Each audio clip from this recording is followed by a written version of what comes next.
On dit souvent que c'est dans les grands matchs qu'on connaît les grands joueurs, les gars. Eh ben, c'est sûr et certain que pour Lamine Camara, ça commence à devenir un très grand joueur. Ça commence à devenir un joueur très très intéressant parce qu'au final, les derniers grands matchs de Lamine Camara, c'est quoi? C'est ces matchs contre le PSG, où à chaque fois, il est très bon, que Monaco gagne ou que Monaco perde, il fait un travail intéressant. Il est au niveau. On l'a vu aussi sur la finale de la CAN. Il a été très bon. Son match, pour moi, il est même sous-coté. Le travail qu'il a pu apporter au milieu de terrain, c'est vraiment du très haut niveau. À son âge, proposer une CAN pareille, surtout une finale de CAN pareille, c'est vraiment pas mal du tout. Alors on pourrait dire ouais bon, ce qui manque c'est peut-être peut-être les stats, ce qui manque c'est peut-être un petit peu plus de situations impactantes, ce qui manque c'est peut-être tout ça. Mais on s'arrête pas juste à des notes de match les frères, faut prendre en compte ça. On s'arrête pas juste à ça.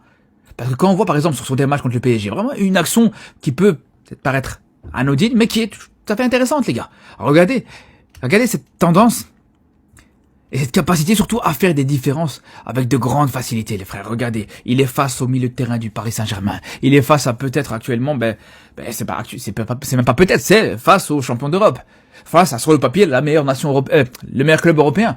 Et regardez juste derrière, les gars, comment il va se défaire facilement de Vitinha, de Linkangin et tout ça.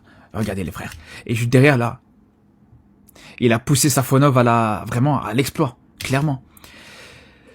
C'est là où on voit vraiment qu'il est en train de rentrer dans une très grande dimension, une très belle dimension actuellement, Lamine Camara. Faut vraiment suivre les frères.